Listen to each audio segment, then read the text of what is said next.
Բարև ձեզ սիրելի ունկնդիրները, եթերում անկաշկան զրույց հեղինակային հաղորդաշարի հերթական թողարկումն է։ Ես դիմում եմ մեր այն ունկնդիրներին, ովքեր դիտում են արդեն One Talk YouTube-յան ալիքի հաղորդումները, թողարկումները, բայց դեռ չեն հասցրել բաժանորդագրվել մեր ալիքին, խնդրելով նրանց ընդամենը սեղմել զանգակոճակը եւ բաժանորդագրվել One Talk YouTube-յան ալիքին, որի համար մեր ալիքի ողջ անձնակազմը, մեր աշխատակազմը կլինի խորապես շնորհակալ։ Այսօր մեր տաղավարում է Հայաստանի Պետական տնտեսագիտական համալսարանի Պարոն Խաչիկյան, ինձ կօգնեք միջգիտակարգային հետազոտություններ, որովհետև որ դուք սկզբից ասեցիք այս բառը, մի տեսեմ, միջգիտակարգային հետազոտությունների կենտրոնի ղեկավար, տնտեսագիտության թեկնածու, դոցենտ Սոս Խաչիկյանը, շնորհակալություն, որ ընդունել եք մեր հրավերը եւ եկել եք մեր տաղավար։ Ես եմ շնորհակալ, որ հրավիրել եք։ Պարոն Խաչիկյան, խոսենք այն թեմաների շուրջ այսօր,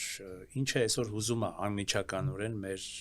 հանրությանը բոլոր դեպքերում։ Փորձենք անաչառ հայացք նետել, բնականաբար ես կարող եմ որոշակի անաչառություն պահպանել որպես եթերը վարող, իսկ դուք բնականաբար կարտահայտեք ձեր մոտեցումները։ Այսօր շատերին մտահոգում են այս թանկացումները, բարձ խոսենք ավելի։ Եվ տնտեսական վիճակի ոչ բարենպաստ լինելը բոլոր դեպքերում լայն իմաստով, որովհետև շատերի համար, մեր համաքաղաքացիների 2018-ից հետո թվում էին, որ ոչ միայն քաղաքական համակարգը, այն մարդիկ, որոնք մերժում էին նախկին քաղաքական համակարգը եւ արմատապես կողմ էին արմատական խորքային փոփոխությունների, ոչ միայն քաղաքական հեղափոխություն դա պիտի լիներ, այլև ինչպես նաեւ ներկայիս գործող իշխանություններն էին ասում, այ քաղաքականից հետո մենք պիտի իրականացնենք տնտեսական հեղափոխություն։ Եվ շատերի համար այսօր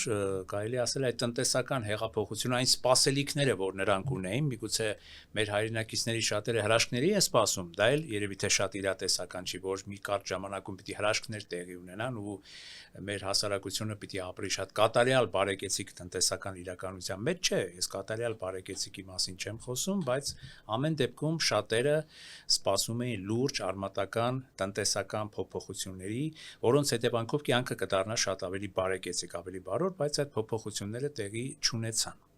Ես կուզենայի մի քիչ խոսենք այսօրվա տնտեսական կառուցվածքի մասին ձեր մոտեցումների եւ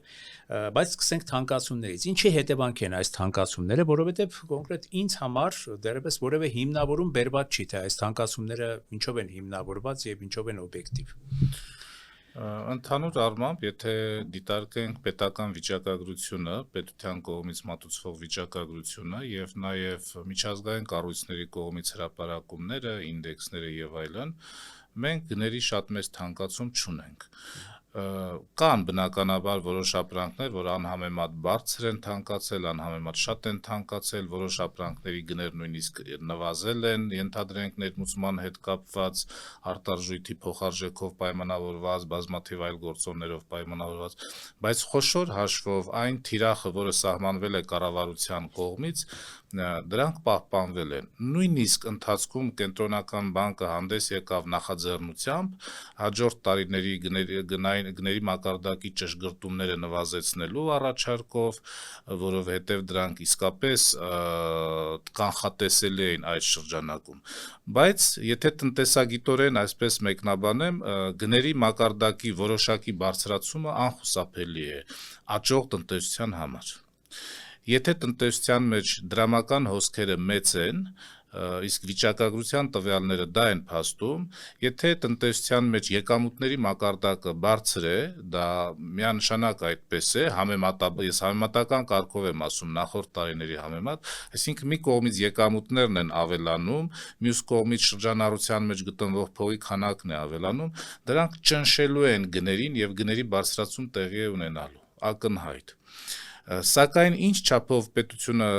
կարող է դա կառավարել, կարծում եմ, որ դա առայժմ վերահսկելության տիրույթում է գտնվում, հատկապես եթե մենք համեմատություն կատարենք մեր հարևան երկրների հետ, թեկուզ եւ Թուրքիայի, Վրաստանի, Ադրբեջանի, Իրանի հետ եւ այլը, որոշ դեպքերում իհարկե մեթոդաբանության առումով մենք համեմատելի չենք, բայց եթե բացարձակ ցուցանիշներով համեմատենք, բավականին բարվոք վիճակում է գտնվում։ Ես համաձայն եմ ձեր հարցի մյուս ենթատեքստի հետ, տնտեսական կառուցվածքի առումով դրանք մեծ փոփոխությունների չեն ենթարկվել, սակայն դրանց համար կա որոշակի պատճառներ, իհարկե ես չեմ համարում, որ այդ պատճառները հիմնավոր են, վերջնական են, ոչ մի ձևով այլ փոփոխություններ հնարավոր չէ, բայց բոլոր դեպքերում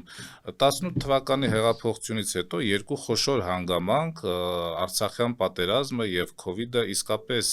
խոչընդոտեց որոշակի գործընթացների, իսկ Արցախյան պատերազմը դա չէր վերաբերում միայն 2020 թվականին։ Մենք բավականին երկար ժամանակ, առնվազն մինչև 23 թվականի վերջ, մենք ունեցել ենք բավականին լուրջ ցնցումներ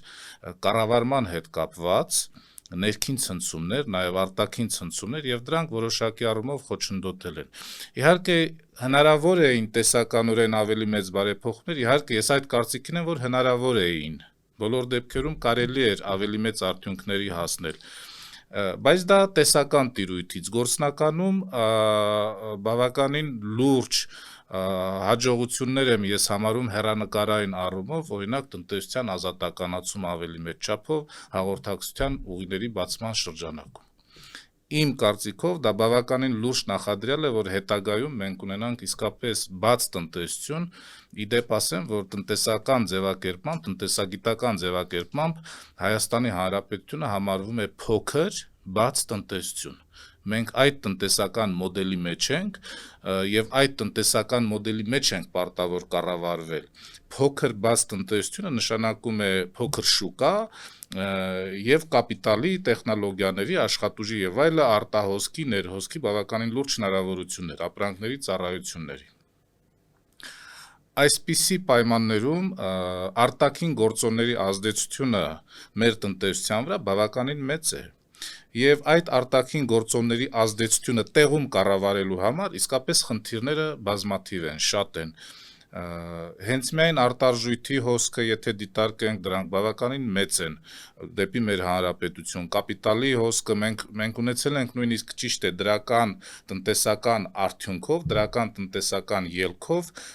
ռուս-ուկրաինական պատերազմով պայմանավորված, բայց խոշոր կապիտալի ներհոսքը Հայաստան հնարավոր չէր ինչ որ առումով չբերեր գների բարձրացման։ Մարդիկ են եկել խոշոր կապիտալով, մեծ փողերով, մեծ գումարներով, տնտեսվարողներ են եկել, այսինքն Հայաստանում տնտեսական աշխուժությունը բավականին մեծացել է։ Ինչ չափով էր դա նպաստավոր եկամտի ցածր մակարդակ ունեցող քաղաքացու համար, բնականաբար ոչ այնքան։ Բայց ինչ չափով էր նպաստավոր ամբողջ տնտեսության համար, կարող եմ արձանագրել, որ դա իսկապես բավականին լուրջ դրական արդյունքների բերեց։ Ես համաձայն եմ այն մտքի հետ, որ քանի որ աղքատության մակարդակը Հայաստանում բավականին բարձր է, դա նշանակում է, որ թեկուզ տնտեսական ակտիվության, տնտեսական աշխուժության արդյունքում արձանագրված գնաճը այդ խավի համար բնականաբար լրացուցիչ խնդիրներ է առաջացնում։ Ինչ պիտի արվի, որ այդ խավի այդ առանց այդ էլ խոցելի խավը լավ տեղի եկանք, առանց այդ էլ այդ խոցելի խավը գնաճի հետևանքով ավելի խոցելի չդառնա, այսինքն նրանց սոցիալական վիճակը առանց այդ էլ չափազանց ծանր սոցիալական վիճակը, որովհետև չէ, մենք հիմա կանցնենք տարբեր տնտեսական մոդելներից էլ մի քիչ խոսենք, այսպես լիբերալ տնտեսական մոդելի, սոցիալ-դեմոկրատական տնտեսական մոդելի ու լայն առումով նաև մի քիչ խորանանք երևի թե տնտեսական կառուցվածքի մասին, որովհետև երկուսս էլ կարծես թե գտանք, որ տնտեսական կառուցվածքը չի փոխել, այն արատավոր տնտեսական չէ, որ այսօրվա իշխանությունները, որ ժամանակին ընդդիմություն էին, ասում էին, որ կառուցվածքի մասին էին, չէ՞, խոսում, որ այս կառուցվածքը պիտի փոխվի, այս մոնոպոլիաները պիտի վերանան, որպեսզի մեր տնտեսությունը շնչի, որպեսզի տնտեսական լայն իմաստով այսպես տրամաբանությունը կարողանա գործել։ Մոնոպոլիաները կարծում եմ վերացել են, բայց կառուցվածքը մեծ չափով չի փոխվել։ Դրանք տարբեր այսպես ուղղություններ են, իսկապես այդ առումով ունենք տնտեսության ազատականացում, բայց նախ եւ անդրադառնամ ձեր նախորդ հարցին, աղքատության հետ կապված, այստեղ իսկապես կա խնդիր, պետությունը ունի բազմաթիվ ծրագրեր, պետությունը ունի բազմաթիվ կիրառական մեխանիզմներ աղքատության մակարդակը նվազեցնելու, սոցիալական խավին, բիզնես հասանելիություն ապահովելու, տնտեսական ակտիվության ծրագրեր ապահովելու շրջանակում, Բայց ես այն կարծիքին եմ, որ այդ ծրագրերը այնքան էլ ներառականություն չեն ապահովում, ծրագրերը կան, ֆինանսավորումը կա, գումարները կան, բայց դրանք ճիշտ մեխանիզմներով, ճիշտ հասցեատերերին չեն հասնում, կամ միգուցե հասնելուց հետո այն մարդիկ, թիրախային այն խումբը, որ պետք է դա դարձներ լրացուցիչ կապիտալ, դարձներ հավելյալ արժեք, դեռևս չի կարողանում դա դարձնել եւ այդ պատճառով է մնում, բայց համենայն դեպս ես կարծում եմ, որ մենք ունենք բնակչության ներառականության, ի նկատի ունեմ բիզնեսի հետ ներառականության, պետության ընդհանուր համակարգի հետ ներառականության խնդիր եւ այստեղ կա պետություն մասնավոր փոխգործակցության խնդիր խոշոր հաշվով իհարկե դա պայմանավորված է մեծ չափով նաև կադրային քաղաքականությամբ, դա իմ անձնական կարծիքն է, որ պրոֆեսիոնալ մասնագիտական ներուժը եւ կիրառական մեխանիզմները այստեղ խիստ անհրաժեշտ են, որ այն քաղաքականությունը, որը դրվել է կառավարության ծրագրում, պետական ծրագրերում, արդյոք իսկապես դրանք համապատասխան մեխանիզմներով եւ համապատասխան կառավարման հմտություններով, ի նկատի ունեմ կադրային համակարգը, հասանելի են դառնում թիրախային խմբերին, կոնկրետ աղքատության բարձր մակարդակով բնակչությանը կամ սոցիալական խավին։ Այստեղ ես կարծում եմ, որ կա խնդիր։ Եթե աղքատության մասով այսքանը ամփոփեմ, տնտեսական ազատությունների մասով, տնտեսության կառուցվածքի մասով, դուք նշեցիք մոնոպոլիաների մասով, այստեղ իսկապես մոնոպոլիաների մասով բավականին լուրջ դրական առաջընթաց կա։ Այլ հարց է, որ տնտեսության կառուցվածքի փոփոխության մասով մենք առաջընթաց չունենք կամ այդ առաջընթացը բավականին փոքր է։ Դա ես կարծում եմ, որ կախված է ստանդարտների ներդրման բավականին թույլ գործընթացի հետ, այսինքն մենք դեռևս պատրաստ չենք տեխնոլոգիապես, պատրաստ չենք մտածելակերպով ներդնել այնպիսի ստանդարտներ, որ իսկապես մեր բիզնեսը դիվերսիֆիկացվի, բիզնեսը դառնա հասանելի աշխարհի շատ տարբեր ծայրերին, բիզնեսը դառնա նորարար, սրանք այն գործոններն են, որոնք պետք է ապահովեին տնտեսության կառուցվածքային փոփոխություններ, բայց դրանք երկարաժամկետ հատված են պահանջում, դրանք բավականին լուրջ գումարներ են պահանջում,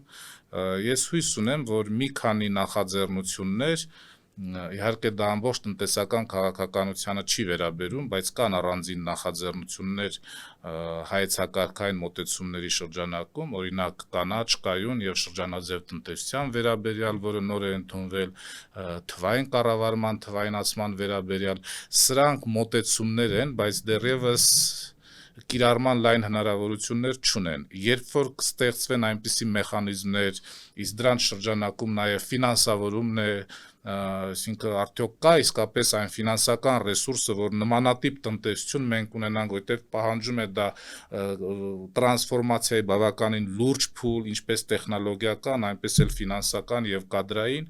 դա կպահանջի երկար ժամանակահատված։ Այս առումով, կառուցվածքային փոփոխության առումով համաձայն եմ, որ դեռևս խնդիրները բազմաթիվ են։ Պարոն Խաչիկյան, կառուցվածքային համակարգից գանք, այստեղ համաձայնվելու միմյանց հետ, գանք ավելի, այսպես ասած, տնտեսական ընտրանքի պահին, այսինքն դուք ինչ կարծիքի եք, Հայաստանը որպես փոքր, ինչպես դուք նշեցիք, տնտեսություն ունեցող երկիր, բոլոր դեպքերում նաև փոքր ռեսուրսային հնարավորություններ ունեցող երկիր, բավականին սահմանափակ, պիտի զարգանա ավելի շուտ այսպես սոցիալական, սոցիալ-դեմոկրատական ուղղվածություն ունեցող, թե համաշխարհային փորձը գիտենք, երևի թե երկուս էլ որոշակի չափով մանավանդ դուք ուսումնասիրել եք, այսպես սոցիալ-դեմոկրատական, սոցիալիստական արժեքների վրա հիմնված տնտեսական համակարգի տրամաբանությամբ, թե ավելի լիբերալ, աջակողմյան, այսպես տրամագաղափարախոսության վրա հիմնված տնտեսական համակարգի տրամաբանությամբ։ Լայն առումով, այստեղ փորձենք ջրբաժանային մոտեցում անել։ Գիտեք, հետաքրքիր հարց եք տալիս, բայց եթե այս պահին փորձեմ դա վերլուծել, ես կարծում եմ առաջի քայլը պետք է լինի լիբերալ ուղղությունը։ Հիմնավորեմ ինչու, իհարկե հաջորդն արդեն սոցիալական ուղղությունը պետք է կարևորվի, բայց լիբերալ ուղղության շրջանակում մենք համակարծիք ենք, որ մեր տնտեսությունը փոքր է եւ նաեւ բաց։ եթե փոքր է նաև բաց է, մենք խոցելի ենք արտաքին տնտեսվարողների կողմից, եթե մենք համապատասխան քաղաքականություն չկարողանանք իրականացնել։ Այսինքն, եթե ներքին սոցիալական մեղմիչների, այսպես ասած, քաղաքականություն չլինի, նաև ինչպես նշեցինք, չէ, հատկապես աղքատ խավի եւ սոցիալապես լայն իմաստով անապահով խավի շահերի պաշտպանության առումով։ Միանշանակ այդ խավերի շահերի պաշտպանությունը շատ կարևոր է, շատ լուրջ է, բայց միայն ֆինանսական ռեսուրսներ ապահովել նրանց համար ես դրան կողմնակից չեմ։ Նրանց համար պետք է ապահովի ավելի շատ հասանելիություն դեպի ֆինանսներ, ոչ թե կոնկրետ ֆինանսական ռեսուրսներ տրամադրվի նրանց, այլ հասանելիություն դեպի ֆինանսական ռեսուրսներ, հասանելիություն դեպի աշխատանք, հասանելիություն դեպի համապատասխան հմտությունների ձեռքբերում։ Այո, իհարկե, միանշանակ եւ այս շրջանակում, եթե մենք ունենք բաց տնտեսություն, այդ հասանելիությունը պետք է լինի բաց տնտեսության շրջանակում, որովհետև միևնույնն է, մեր տնտեսական գործունեության վրա դրսի ազդեցությունը բավականին մեծ է լինելու։ Մենք կարող ենք իհարկե սահմանափակվել մեր սահմաններով, մեր շուկայով, մեր կարողություններով, բայց դա երկարաժամկետ առաջընթաց ապահովել չի կարող։ Իսկ բացվելու դեպքում, բաց տնտեսության դեպքում, այն սոցիալական առաջնահերթությունները, որ դուք նշում եք, դա մարդկանց հասանելի դարձնելու համար այստեղ լուրջ կարողություններ են պետք, նաև կրթական, նաև հմտություններին վերաբերող։ Տեսեք, խոշոր ենթադրենք նախագծեր այս պահի դրությամբ, որ կան տեսականորեն թեկուս Ամուլսարի հանքի վերաբերյալ, Nvidia միկրոչիպերի վերաբերյալ, որոնք համեմատաբար մեծ են, 500 միլիոն եւ ավել դոլար արժողությամբ կարծում եմ ծրագրեր են, այս տիպի նախաձեռնություններին, որպեսզի ձեր նշած սոցիալական մոտեցումը շատ ավելի adekvat լինի, սրա համար մենք լուրջ ռեսուրս պետք է ծախսենք։ Մարդիկ պետք է ունենան անհրաժեշտ կրթական, անհրաժեշտ փորձ, անհրաժեշտ բազա պետք է ունենան, կարողություններ, հմտություններ պետք է ունենան, որպեսզի սա դառնա ներառական։ Հակառակ դեպքում մենք մեր զրույցի սկզբում նշեցինք, որ մենք ներառականություն չենք կարողանում ապահովել։ Այսինքն նորից տեխնոլոգիաները, կապիտալը կգա Հայաստան, բայց մեր ներառականությունը թույլ կլինի։ Մենք չունենալով համապատասխան փորձ, համապատասխան մասնագետներ, նրանք կբերեն դրսից եւ ծախսերը կմեծանան այս առումով եւ նաեւ ներառականությունը նորից կմնա թույլ։ Դրա համար բաց տնտեսության պայմաններում, լիբերալ տնտեսակարգի պայմաններում ստանդարտացումը շատ կարեւոր է։ Կրթության, գիտության նաև ոլորտում, տեխնոլոգիաների ոլորտում ստանդարտացումը, որպեսզի մենք կարողանանք այդ ստանդարտներին համապատասխան աշխատանքներ իրականացնել եւ ներգրավվել գործընթացների մեջ։ Ես դեռ չեմ ասում ստեղծել նմանատիպ գործընթացներ։ Պարզապես ներգրավվել այդ գործընթացներին մենք մեծ չափով պատրաստ չենք եւ դա նաեւ տնտեսության կառուցվածքային առումով է խնդիր, այստեղ մեր տնտեսությունը իսկապես ինչ կառուցվածքային փոփոխություն, ինչպես գյուղատնտեսությունից անցում կատարի տեխնոլոգիական գյուղատնտեսության, խելացի գյուղատնտեսության, այս անցում կատարելը բավականին բարդ է։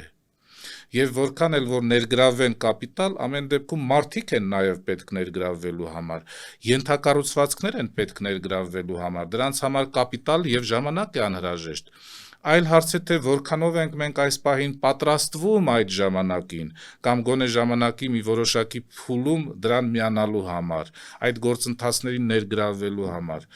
բայց խոշոր հաշվով դրանք իսկապես խնդրահարույց են։ Ես մեր պարզ օրինակներով կարող եմ վերցնել, ես որպես տնտեսագետ, դուք որպես լրագրող, արդյոք մենք պատրաստ ենք ինտեգրվելու միջազգային այդ խոշոր մարտահրավերներ պարունակող գործընթացներին, ներկայացնել Հայաստանի շահը, ներկայացնել մեր մասնագիտական կարողությունները միջազգային հանրությանը, կարծում եմ, որ այստեղ իսկապես անելիք ունենք։ Բայց եթե ամփոփելու լինենք տնտեսության կառուցվածքի եւ լիբերալ տնտեսության մասին ձեր հարցադրումը, միանշանակ այս փուլում լիբերալ տնտեսության մենք ուզենք չուզենք դրա այդ գործընթացների մեջ ենք, հաշվի առնելով նաև հաղորդակցության ուղիների բացման հնարավորությունները եւ դրա արդյունքում նոր տնտեսական կառուցակարգերը, որը մենք պարտավոր ենք լինելու սպասարկել, պարտավոր ենք լինելու կրել մեր վրա եւ անմիջապես ներգրավել։ Այս փուլում մենք պետք է իսկապես ունենանք բաց տնտեսություն եւ ես կարծում եմ մոդելը այժմյան, որ պատրաստվում ենք մենք ներդնել կամ առաջիկայում ունենալ, եթե ոչ ամբողջական մոդելի տեսքով, ապա գործընթացների տեսքով, սա անխուսափելի է։ Այսինքն լիբերալ մոդել Այո։ է, իսկ սոցիալական հարցերը լիբերալ բոլոր ժամանակների հարց է երևի թե սոցիալական հարցերը, այն սոցիալապես վատ ապահովված խավի հարցերը ինչպես պիտի լուծվեն այդ դեպքում, որովհետև այդ դեպքում կառաջանան դարձյալ այսպես խոշոր տնտեսվարողներ, եթե չասեմ օլիգարխներ, չէ, ինչպես որ կար ժամանակին, եւ բնականաբար սոցիալական բևեռացում կլինի, իսկ սոցիալապես բևեռացված հասարակությունը միշտ էլ հղի է որոշակի լուրջ սրացումների ու ներքին անհամաձայնությունների վտանգով, մանավանդ Հայաստանի դեպքում դուք գիտեք այդ ներքին անհամաձայնությունները ինչ բացասական հետևանքների կարող են հանգեցնել։ Իհարկե, համաձայն եմ ձեզ հետ, սոցիալական խնդիրներն իսկապես կլինեն հատկապես այս պայմաններում, երբ որ մենք փորձում ենք ինտեգրվել ավելի լուրջ գործընթացների մեջ եւ բնակչության մարդկանց մեծ մասը պատրաստ չէ դրան, թեկուզ եւ գիտելիքով կամ ֆինանսապես կամ իր հմտություններով, կարողություններով պատրաստ չեն, եւ հենց այս շրջանակում ես նշեցի պետություն մասնավոր գործընկերության նաեւ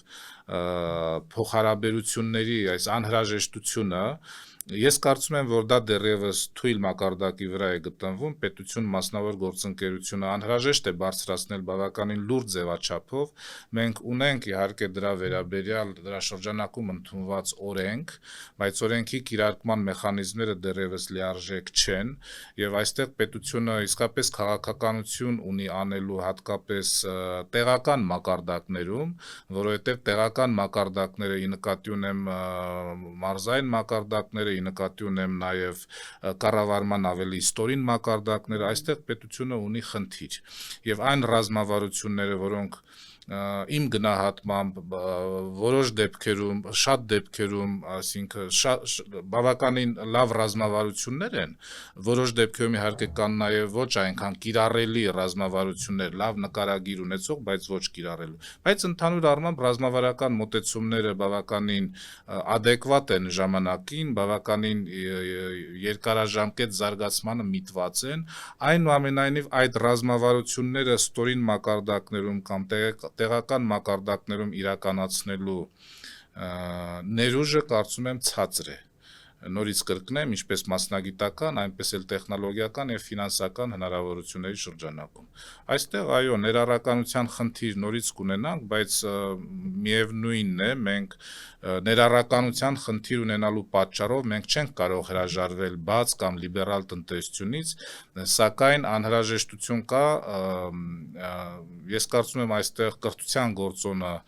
առաջնահերթ է եւ ինչ չափով մեխանիզմները հնարավորություն կտան, որ մենք ինտեգրվենք նման գործընթացների մեջ, սա արդեն պետությունը պետք է կարողանա որոշակի չափով առաջարկի նման մոտեցումներ, մոդելներ։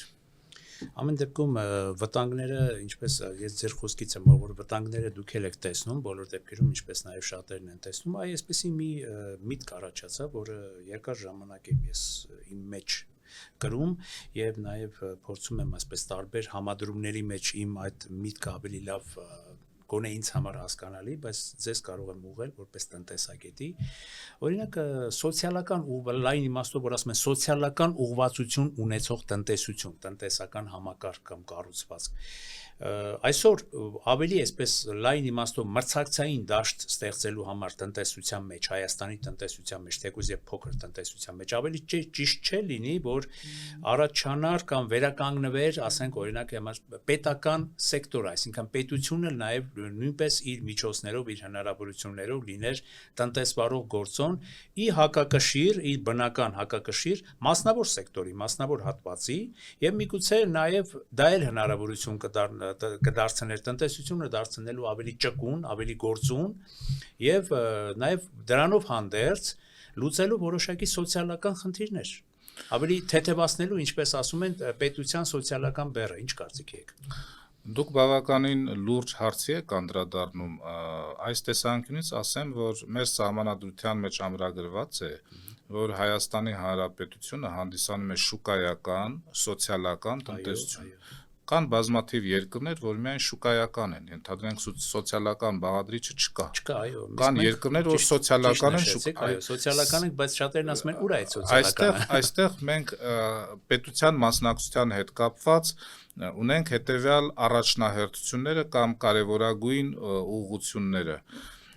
Ես միանշանակ կողմ եմ այն ուղղության հետ, որ պետությունը ռազմավարական նշանակություն ունեցող հարցերում պետք է ունենա մասնակցություն։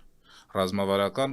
հարցը այս դեպքում նկատի ունեմ տնտեսական հարցը, քանի որ մեր ամբողջ թեման 51-49 է, եթե ոչ 51-49 պարտադիր չէ, բայց տեսեք ինչքան լուրջ թեմա դարձավ խոսակցության եւ նաեւ մամուլի վերլուծական մասի Զանգեզուրի պղնձամոլիբդենային կոմբինատի հետ կապված հարցը, երբ պետությունը մասնաբաժին ունեցավ, հեծի հետ կապված հարցը, երբ պետությունը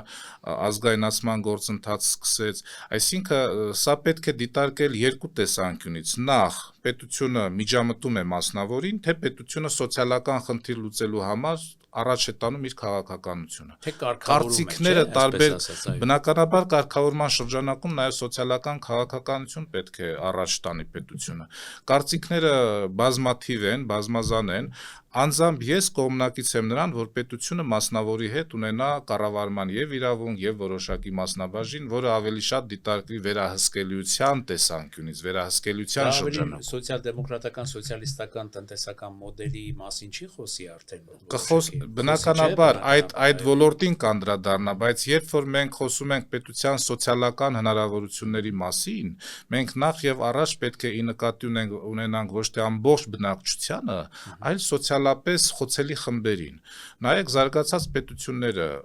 նրանք սոցիալական, ենթադրենք Գերմանիան, պայմանական օրինակ բերեմ, սոցիալական բավականին լուրջ պետություն է, բայց աղքատության մակարդակը բավականին ցածր է։ Նրանք չունեն բարձր աղքատության մակարդակ։ Այսինքն, եթե պետությունում աղքատության մակարդակը բարձր է, պետությունը այդքան աղքատներին սոցիալապես օգնելու ձևաչափեր զուտ ֆինանսապես չի կարող ունենալ, բայց պետությունը կարող է ապահովել հնարավորություններ այդ խավի համար զարգացման, բիզնես դաշտի բարելավման, նոր հնարավորությունների, ձեռնարկատիրական հնարավորությունների կրթության շրջանակում, որոնք ի վերջո երկարաժամկետ հատվածում կարող են դառնալ կապիտալ։ Եվ որտեղից պետությունը պետք է կարողանա սոցիալական խնդիր լուծի, մարդկանց կամ կազմակերպությունների վճարած հարկերից, կամ նրանց ստեղծած հավելյալ արժեքից, արդյունքից, խոշոր հաշվով պետական մեխանիզմ այսպիսին է։ Որքան բնակչությունը, կազմակերպությունները ֆինանսապես ապահով են եւ հնարավորություններն ավելի մեծ են համալրելու պետական բյուջեն հարկերի տեսքով, այնքան պետությունը շատ ավելի մեծ հնարավորություն ունի սոցիալական քաղաքականություն իրականացնելու։ Սոցիալական քաղաքականությունը միայն աղքատության նպաստները չի, այսպես եթե մեր տրամաբանության շրջանակում ասենք։ Սոցիալական քաղաքականությունը ենթադրենք ենթակառուցվածքների վերանորոգում, օրինակ ճանապարհների, կամուրջների։ Սոցիալական բավականին լուրջ քաղաքականություն է ենթադրենք բազմաբնակարան շենքերի հետ կապված կապիտալ նորոգումները, որը Երևանի քաղաքապետարանի մակարդակով կամ ես պայմանական օրինակներ եմ բերում, դրանք սոցիալական քաղաքականության ուղղություններ են։ Բավականին լուրջ կապիտալ ներդրումներ կան, այսօր կառավարությունը համայնքներին բավականին լուրջ սուբսիդիաներ է տրամադրում, սուբվենցիոն ծրագրեր է տրամադրում, բավականին լուրջ եւ դրանք բոլորը սոցիալական քաղաքականության շրջանակում են։ Մեկ մարդու կամ մարդկանց աղքատ խավի, ենթադրենք համեմատաբար ցածր եկամուտ ունեցող խավի համար միգուցե դա կարող է այս փուլում տեսանելի չլինել, բայց սոցիալական քաղաքականության արդյունքում, երբ որ բարելավում են ենթակառուցվածքները, երբ որ այդ քաղաքականության արդյունքում բարելավում է ձեռնարկատիրական գործունեության համար հարկային դաշտը, սա նշանակում է, որ միանշանակ սոցիալական քաղաքականությունը առաջ է տարվում։ Նորից ես կրկնեմ, որ ես համոզված եմ, որ այդ քաղաքականությունը այնքան էլ մեծ ներառականություն չի ապահովում։ Բայց քաղաքականություն կարելի ասել դիմադրիկաները հատվածից ասում են, որ ընդհանրապես դա բան չի, որովհետև այսօր քանի որ իրենք էլ են ասում դպրոց կառուցելը կամ ինչ որ Միանշանակ, դրանք ճանապարհներ սոցիալական սարքելը դրանք քաղաքականություն բաններ չեն, պետք է շատ ներողություն մարդը հիմար լինի, որ ասի, որ եթե դպրոցա կառուցվում կամ եղածը բարեկարգվում է, դա վատ բան է։ Ոչ, իհարկե դա շատ լավ բան է, բարեկարգ դպրոցում, բարեկարգ շինության մեջ նստելը եւ աշխատելը շատ ավելի լավ է, քան անբարեկարգ։ Բայց մարդկանց աչքին դա չի երևա, հատկապես ինչպես մենք ասեցինք, սոցիալապես թույլ ապահովված խավի աչքերին դա չի երևա, եթե ինքը ապրում է վատ, եթե ինքը դրամի խնդիր ունի, եթե ինքը թանկացող այս գների պայմաններում խանութներից առաջին լայն սպառման ապրանքներ ձեռք բերելու խնդիր ունի եւ այլն եւ այլն։ Եվ դրա համար, քանի դեռ այդ խնդիրները լուծված չեն, միևնույն է մարդիկ չեն կարող լայն առումով դա համարել շատ ողջունելի, որովհետև կներեք, եթե այսօր թանկացող գների պայմաններում իմ եկամուտները չեն աճում, իմ աշխատավարձը չի աճում կամ թոշակառուի թոշակ առավելապես չի աճում, եւ ես կողքից տեսնում եմ այդ գեղեցիկ դպրոցը բարձրան, հələ մի հատ գեղագիտորեն այսպես կասեմ, շատ լավ դպրոց է, բայց դրանից ինչ, այսինքն ըստ էության մարդիկ ասում են, այդ մանավանդ ընդդիմախոսներն ասում են, որ այո, սոցիալական վիճակը գնալով ավելի է վատանում։ Այստեղ կա որոշակի ճշմարտություն, բայց կարճաժամկետ եւ երկարաժամկետ հատվածների համար։ Այն քաղաքականությունը, որը այժմ իրականացվում է լայն մասշտաբներով, դրանք միտված են երկարաժամկետ հատվածի բարելավմանը։ Ես իհարկե համաձայն եմ այն մտքի հետ, որ կարճաժամկետ հատվածի համարել անհրաժեշտ են որոշակի քաղաքականության ուղղություններ, չեմ կարող գնահատել դա արդյոք արդյունավետ է թե արդյունավետ չէ, բայց իմ գնահատականներով ես կարող եմ ասել, որ պետության կառավարման մակարդակում հայեցակարգային մոտեցումների, ծրագրային մոտեցումների մակարդակում դրանք կան, բայց դրանք ներառական չեն, նորից կրկնեմ, դրանք հասանելի չեն, որովհետև բացակայում են անհրաժեշտ մեխանիզմները եւ որոշակի առումով բացակայում է անհրաժեշտ միգուցե կադրերի միջոցով, միգուցե դրա կառավարման գործընթացն է ցածր մակարդակի վրա։ Այդ պատճառով, այո, ձեր նշած խնդիրները կան, բնականաբար կլինեն որոշակի դժգոհություններ, սոցիալական ենթադրենք խնդիրներ եւ այլ, բայց սոցիալական քաղաքականության արդյունքում ես կարծում եմ, որ երկարաժամկետ հատվածում թիրախները դրված են եւ եթե խոշոր ցնցումներ չլինեն, կրթական մակարդակի թեկուզ տեսեք դպրոցաշինության հետ կապված եք դուք ասում ենթակառուցվածքների մակարդակում, իրավական կարգավորումների հարկային դաշտի բարելավման մակարդակում, ֆինանսատնտեսական բանկային համակարգի մակարդակում թիրախները այնպիսին են, որ դրանք երկարաժամկետ հատվածում միտված են սոցիալական խնդիրների լուծմանը։ Ուղղակի եթե լինեն սիտուացիոն նաեւ, չէ, մենք երկուսս էլ եկանք այդ իրավիճակային նաեւ լուծումներ, որ մարդկանց սոցիալական բեռը մեր համակարգացիների դարձյալ շեշտում եմ առավելապես թույլ ապահովված քիչ եկամուտներ ունեցող քաղաքացիների սոցիալական բեռը ավելի թեթևանա, մարդիկ բնականաբար ավելի այսպես ասած չէ, ինչպես ասում են, ես եթե մի քիչ լավ եմ ապրում, որ հարևանս էլ է լավ ապրում, ես արդեն ավելի լի հայացքով, ավելի այսպես օժնանքով եմ նայում իմ հարևանի բարեկեցությանը։ Պարոն Խաչիկյան, այ վերջերս իրողություն տեղի ունեցավ, որ Ադրբեջանից վարելիքի ներկրման որոշակի հոսք ապահովվեց, աննախադեպ մի իրողություն, որ այս երկարատև հայ-ադրբեջանական այս հակամարտության մեջ դեռ տեղի չէր ունեցել, ավելի շուտ ասենք Արցախա-ադրբեջանական, չէ որ մի քիչ ասում են հայ-ադրբեջանական, միշտ թիրախը վերցնում է Հայաստան-Ադրբեջան, դա մեզ համար ձեռնտու քաղաքականապես ձեռնտու բնորոշում, բնութագրում չի։ Ամեն դեպքում ինչ որ բենզինի ներկրման փաստ արձանագրվեց, որը շատ մեծ ինչ որ տարբերություն չի եւ շատերը ընդդիմադիր հատվածից դրա մեջ նաեւ վտանգներ են տեսնում, որ Ադրբեջանը, այսպես ասած, մի քիչ ժողովրդական կոպիտ խոսքով ասած, դրանով հանդերձ կուտա տալիս մեզ իր ազդեցությունը, իր հետագա պարտադրանքները ավելի շատացնելու, բայց իշխանական հատվածից էլ եւ իշխանամերձ հատվածից էլ ասում են, որ սա շատ լավ քայլ է դեպի խաղաղության հաստատումը տանող քայլ է, վերջնական խաղաղության հաստատումը տանող քայլ է, որ արդեն կլինի ոչ թե պատերազմ, ոչ թե հակամարտություն, հակասություն, այլ տնտեսական ու հանրային համագործակցություն երկու երկրների ու ժողովուրդների միջև, բայց ամեն դեպքում նաև կողքից էլ չի դադարեցնում եւ ավելի է շիկացնում իր հակահայկական հռետորաբանությունը եւ դա էլ ամեն կերպ ձեզ հետ նշենք, չէ, որովհետեւ այդ տեսեք 60 երկրներից ես միայն իմացել եմ, որ 100 փաստաբաններ են այսպես ձեռք բերել, այսինքն շարունակում են բավականին մեծ թափով աշխատանքները, բայց փաստաբանների աշխատանքի նպատակն է դրսից արտերկրում ադրբեջանցի այսպես ազգության փաստաբանների նպատակն է հանրությանը, համաշխարհային հանրությանը, միջազգային հանրությանը ապացուցել, որ իրականում Հայաստանի Հանրապետություն գոյություն չունի, որտեղ մենք այստեղ նստած ձեզ հետ եթեր ենք վարում, եթեր ենք իրականացնում, այլ կա այսա իրականում արևմտյան Ադրբեջանն է։ Ինչ կարծիք եք, այս ամեն ինչը մի տեսակ խաբուսիկ ծուղակ չի մեզ համար։ Ցանկացած պետություն բնականաբար ինչպես Ադրբեջանը, այնպես էլ Հայաստանը եւ ցանկացած այլ պետություն ես չեմ կարող համարել, որ ինքը ինչ որ քայլ անում է ի նպաստ Հայաստանի։ Ադրբեջանի պարագայում բնականաբար ավելի լայն կոնտեքստում եւ այստեղ կան բավականին լուրջ շահեր, բազմամակարդակ շահեր եւ բազմամակարդակ գործընթացներ քաղաքականության իրականացում։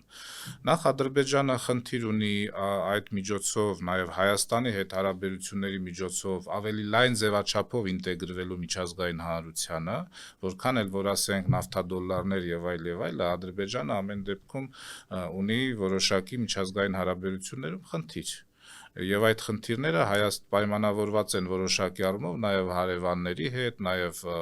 խաղաղության օրակարգը մերժելու հետ եւ այլ։ Հիմա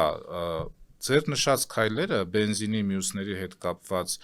ցորենի թեկուզ տարանցում թույլատրելու հետ կապված, սրանք կարող են լինել շատ մեծ քաղաքականության մի փոքր մաս։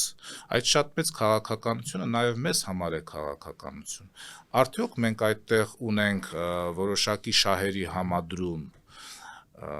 բնականաբար ունենք եւ շահերի համադրումը ընդհանրապես ես իմ անձնական կարծիքով դա վերաբերում է նախ եւ առաջ տնտեսության դիվերսիֆիկացիային։ Մենք սրանով մեսիջ ենք հղում տարածաշրջանային եւ միջազգային հանրությանը, որ մենք պարփակված չենք։ Մենք բաց ենք, աստիճանաբար ավելի ենք բացվելու եւ մեր տնտեսության մոդելը սա է, նաեւ դիվերսիֆիկացիան է։ Տեսեք, օրինակ փոխվել է նաեւ Վրաստանի հռետորաբանությունը այս շրջանակում։ Մենք որոշակի գործընթաց չենք իրականացրել Վրաստանի հետ, բայց Վրաստան-Ադրբեջան նույնիսկ հարաբերություններում է որոշակի փոփոխություններ տեղի ունեցել, տրանզիտի հետ կապված, դեպի Հայաստան մտնող վառելիքի եւ ցորենի հետ կապված։ Մամուլը եւ կառավարման մակարդակում ինչպիսի հռետորաբանության խոսք էր գնում բավականին լուրջ մաքսատուրքերի մասին, հետո խոսք գնաց, որ ընդհանրապես մաքսատուրքերը հանեն, այստեղ լուրջ փոփոխություններ են տեղի ունենում։ Իրանի հռետորաբանության շրջանակում է տեղի ունենում փոփոխություն, որովհետեւ Իրանը նույնպես ակնկալիք ուներ, որ ինքը պետք է կառավարի, ենթադրենք Ադրբեջանից Նախիջևան հաղորդակցությունը, իսկ Հայաստանի դեպքում, երբ որ Ադրբեջանը ունենում է, սա նաեւ դիվերսիֆիկացիա է Ադրբեջանի համար։ Ինչքանով մեր դիվերսիֆիկացիան եւ Ադրբեջանի դիվերսիֆիկացիան համադրելի կլինեն, դա կախված է մեր պրոֆեսիոնալիզմից, մեր դիվանագիտությունից, նաեւ մեր ռեսուրսներից, մեր հնարավորություններից։ Բնականաբար զգուշավորություն է, իհարկե, բնականաբար ես դա էի ցանկանում ասել, մենք նաև այստեղ ռիսկեր էլ կան, բնականաբար, եւ տնտեսական անվտանգության հետ կապված։ Խնդիր խաղաղության կներեք պայմանագիրը վերջնականապես եւ այդ անվտանգային, պարոն Խաչիկյան, չէ, երաշխիքները չկան, ես օրինակ դա չեմ կարող հասկանալ եւ դրանով չի կարելի կերակրել հասարակությանը, որ ահա, եթե մի 90 դրամով էժան բենզին եկավ Ադրբեջանից Հայաստան, ուրեմն դա նշանակում է արդեն խաղաղությունը, մենք հանգիստ պիտի մեր գլուխները դնենք մեր բարձրին, բայց խաղաղություն բոլորս ենք ուզում։ Խաղաղություն բոլորս ենք ուզում, ես բոլորի հետ եմ։ Ես ինքս անձամբ թույլ տամ իմ կարծիքները արտահայտել, բոլոր մեր շրջապատող հարևանների հետ ես կողմնակից եմ հիանալի խաղաղ համագործակցային հարաբերությունների։ Եվ ով կարող է դա չուզենալ, որ բանական նորմալ մարդը, adekvat մարդը դա կարող է չուզենալ։ Ես կողմ եմ նրան, որ ոչ թե 90 դրամ էժան գա, այլ նույնիսկ 90 դրամ թանկ գա, բայց մենք ունենանք այլընտրանքային ճանապարհ։ Մենք ունեցել ենք պատերազմական իրավիճակ եւ հասկացել ենք, որ այլընտրանք չունենալը մեզ համար ինչ է նշանակում։ մենք չենք կարող կանխատեսել վաղը Իրանի հետ ինչ հարաբերություններ կլինեն, Վրաստանի հետ ինչ հարաբերություններ կլինեն, բնականաբար ես ի նկատի չունեմ շատ լուրջ խնդիրները, բայց ի նկատի ունեմ քաղաքականության փոփոխությունը եւ այստեղ մեսիջները, որ մենք կարող ես նաեւ կողմ եմ նրան, որ մենք Թուրքիայի միջոցով նաեւ Ռուսաստանի հետ առևտուր իրականացնենք։ Տեսեք, ամիսներ առաջ միֆ էր թվում Ադրբեջանի միջոցով Ռուսաստան Բայց չենթարկվելով որևէ թե բոլոր դեպքերում հաշվի առնելով որ Թուրքիան Ադրբեջանը դեռևս ասպաստ է հետագայում չլինեն մեր գոյաբանական թշնամիները, բայց դեռևս մեր գոյաբանական թշնամիներն են եւ դեռևս ոնց ասում են վերքերը դեռ չեն սպիացել, դա էլ վերցնենք, չէ, նաեւ բարոյական եւ իրական անվտանգային գործոնը, քանի դեռ չկան այդ անվտանգային երաշխիքները, մենք չենք կարող, այսպես ասած, հանգիստ այդ իրողություններն իրականացնել եւ չենթարկվել նրանց կողմից նաեւ պարտադրանքի։ Հա, իդեպ դիվերսիֆիկացիայի մասին որ խոսեցիք, շատ ծավալուն թեմա է, միգուցե մեր հաջորդ հանդիպումը լրիվ նվիրենք դիվերսիֆիկացմանը տնտեսության եւ ինչ ենք հասկանում, մեր ունկնդիրներին փորձենք հասանելի դարձնել տնտեսական դիվերսիֆիկացիայի